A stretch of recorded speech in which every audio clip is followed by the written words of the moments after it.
निश्चितच. प्राजक्ता शुक्रेने तिकडे जवळपास सगळे इमोशन्स दाखवलेले आहेत. जे जे ती करू शकते, तिचा गेम प्लॅन असेल, जे जे या शोसाठी अपेक्षित आहे, त्या सगळ्या गोष्टी तू तिकडे करण्याचा पुरेपूर प्रयत्न केलास. मध्यंतरी असंही घडलं की राकेश असेल किंवा करण असेल ह्यांच्यासोबतचं एक वेगळं कनेक्शनसुद्धा तुझं तिकडे तयार झालेलं आहे.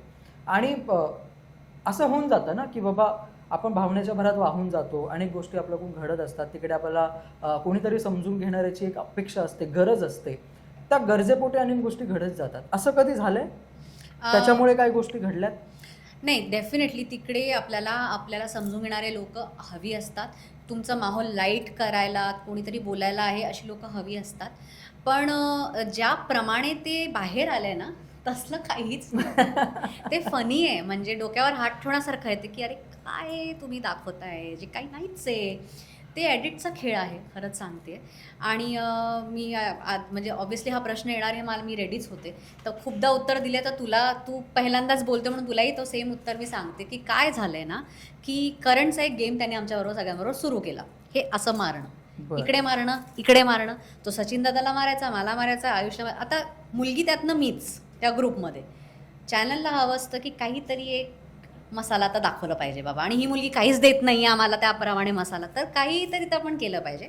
ते एडिटमध्ये ते खेळले. आणि ठीक आहे, ते it works for the channel, it doesn't work individually.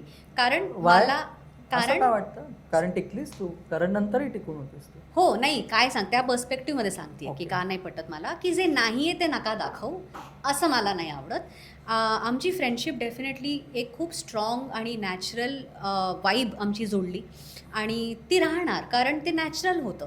आणि त्यात काहीही कपट किंवा काहीही दुसरा अँगल वगैरे असं काहीच नाही आहे. तर ते जसं दाखवलं गेलं ते फनी आहे आणि विचित्र आहे थोडं माझ्यासाठी. पण like I said, it works for the channel, it works for the game.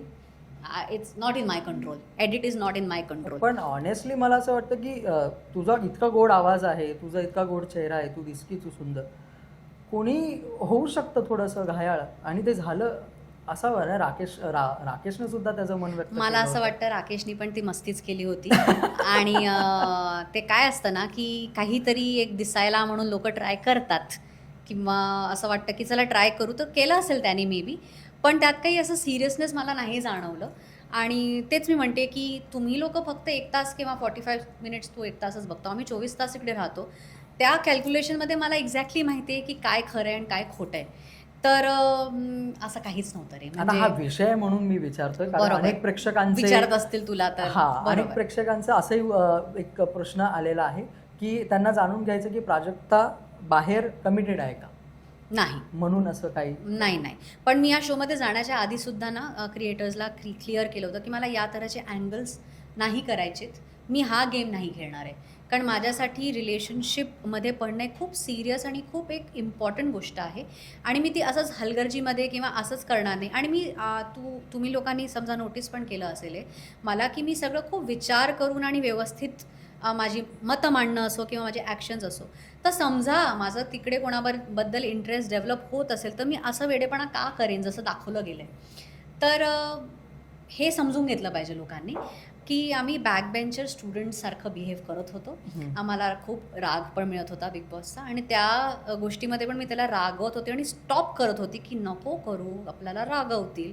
तर ते स्टॉप करायला जसं दाखवलं गेलं की मी त्याचा हात पकडते, ते फनी आहे. आणि फुल पॉवर टू एडिटर की जसं दाखवलं आहे. नाही, पण त्या स्पॅनमध्ये, त्या सेगमेंटमध्ये प्राजक्ताला खूप जास्त स्क्रीन टाइम होता. हो ना. काय म्हणावं, मसाला आवडतो रे लोकांना, दिला त्यांनी, ठीक आहे, काहीच करू शकत नाही मी त्याचा आता. क्या बात आहे. पुढे वळत असताना मला आवर्जून हे विचारायचं आहे, व्होकलिस्ट आहेस तू, आणि व्होकलिस्ट म्हटल्यानंतर एक क्लासिकल तुझा बॅकग्राऊंड पण आहे, इंदोरची आहेस एक त्यात तू, MP तिकडची, आणि मग ते रियाज असं हवा असतो ना, करायचाच आहे रियाज, मग तिकडे कसं मॅनेज केलं, काय रियाजचा स्कोप होता तिकडे? आमचं शनिवार, मी वार नाही सांगू शकत, आमचं एक दिवस थोडा ऑफ असायचा. जे आम्हाला थोडं टास्क वगैरे नसायचं जास्त, टास्क नसायचे, ग्रूमिंगसाठी वेळ द्यायचे, रियाजासाठी. मी एक रिक्वेस्टच टाकली होती की आठवड्यातून एकदा तरी मला ते स्कोप हवा आहे, कारण बिना म्युझिकचं मी स्वतःला इमॅजिनच करू शकत नाही. तो 1 तास माझ्यासाठी एक संजीवनीसारखं काम करायचं, पूर्ण आठवड्यासाठी मला ते पॉवर द्यायचा तो 1 तास. आणि बाकी पण म्हणजे सागरदादा येऊन कधी कधी बसायचा किंवा दुरून ऐकायचे आणि त्यांनाही ते शांत तानपुराचा आवाजच असायचा. तानपुरा मशीन सुद्धा तू घेऊन गेली हो होतीस. हो. तर ते तानपुराच्या आवाजानेच तो माहोल एकदम बदलून जायचा. म्हणजे ते हेवी वाईब ना एकदम असं स्मूथ व्हायची माझ्यासाठी. आणि माझ्यासाठी खरंच ते संजीवनी होते 1 तास. क्या बात आहे, वा. तिकडे रियाज करत असताना काही फुटेज सुद्धा आम्ही पाहिलेले आहे. तू रियाज करत होते, प्रभू तुझ्याकडे आलेला आहे किंवा त्यानंतरही बरेच तू विविध गाणी सुद्धा तिकडे गात होतेस. आत्ता या क्षणात कुठलं आवडतं गाणं सुचतं आणि आमच्या प्रेक्षकांना ऐकावं असं वाटतं? हा प्रश्न तुम्ही कोणत्याही सिंगरला नका विचारत जाऊ, कारण खूप सारे विंडोज डोक्यात उघडतात, खूप गाणी डोक्यात येतात आणि एक गाणं आवडतं असं सांगता येत नाही. तर तुझं कोणतं आवडतं गाणं असेल ते तू सांग, मी तुझ्यासाठी गातो. बिग बॉसच्या घरातून बाहेर येताना तुझे गाणं गायलेस. अच्छा, ते गाणं कारण तेव्हा झालं असं की तू इमोशनल झाली होती, ते आम्हाला तितकं छान ऐकलं, पण मला वाटतं की हा क्षण आहे जिथे तू व्यवस्थित ते आम्हाला ऐकवू नक्कीच शकशील. नक्कीच. तुमको भी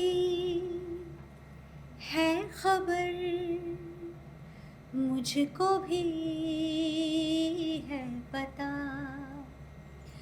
हो रहा है जुदा दोनों का रास्ता, दूर जाके भी मुझसे तुम मेरी यादों में रहना, कभी अलविदा ना कहना, कभी अलविदा ना कहना, कभी अलविदा ना कहना. क्या बात आहे, वा वा वा. काय विब्राटोमध्ये जो इझनेस आहे, क्या बात, कमाल कमाल. Thank मला वाटतं जाता जाता मला हे आवर्जून बोलायचं आहे की आता महाराष्ट्राने तुला ॲक्सेप्ट केलेलं आहे, स्वीकारलेलं आहे, ते तुला कधीच अलविदा करणार नाही. So sweet. तुला खूप खूप शुभेच्छा तुझ्या पुढच्या प्रवासासाठी. जास्तीत जास्त तू गाणी गावीत, मराठीमधून खूप गाणी तू गावीत, नक्कीच अशा नक्कीच. शुभेच्छा. आणि आम्हाला निश्चितच तुझ्या एखाद्या मैफिलीला सुद्धा यायला आवडेल. मलाही खूप आवडेल. नक्कीच लवकर मी ठेवणार आहे मैफिलसुद्धा. लवकरच मराठी गाणीसुद्धा रिलीज करणार आहे. वा. कारण जसं तू म्हणालास की एवढा लोकांनी मला प्रेम दिलं आहे आणि त्यांनाही माझं गाणं ऐकायला आवडेल हे मला नक्कीच माहिती आहे. आणि त्याचं मी पूर्ण खात्री घेणार की छान छान गाणी तुमच्यासाठी मी घेऊन येणार लवकरात लवकर. क्या बात आहे. जाता जाता प्रेक्षकांना एक छोटंसं आव्हान आणि आपण संपवूया. प्रेक्षकांनो, पुन्हा एकदा तुमचे खूप खूप आभार तुमच्या प्रेमासाठी, तुमच्या आशीर्वादासाठी आणि साथ दिल्यासाठी. आणि मला खूप आनंद या गोष्टीचा की मी जशी आहे तशी तुमच्यापर्यंत पोचले आणि तुम्हाला आवडले. आणि प्रेम आणि आशीर्वाद नेहमी माझ्या पाठीशी ठेवा आणि मी कधीच तुम्हाला निराश करणार नाही आणि काहीतरी जशी आहे तशीच राहीन, जी मी बोलत आले नेहमी. आणि आपल्या गाण्याच्या माध्यमातून आणि म्युझिकच्या माध्यमातून पुन्हा एकदा तुमचं मन जिंकण्याचा पूर्ण प्रयत्न करणार. खूप खूप शुभेच्छा आणि धन्यवाद रत्न मराठी मीडियासोबत मनमोकळेपणाने गप्पा मारल्याबद्दल. Thank you so much. शुभेच्छा. रत्न मराठी मीडियाला सबस्क्राईब करा, बेल आयकन बटन दाबा आणि ह्या व्हिडिओला नक्की लाईक करा आणि तुमच्या प्रतिक्रिया कॉमेंट बॉक्समध्ये नक्की कळवा.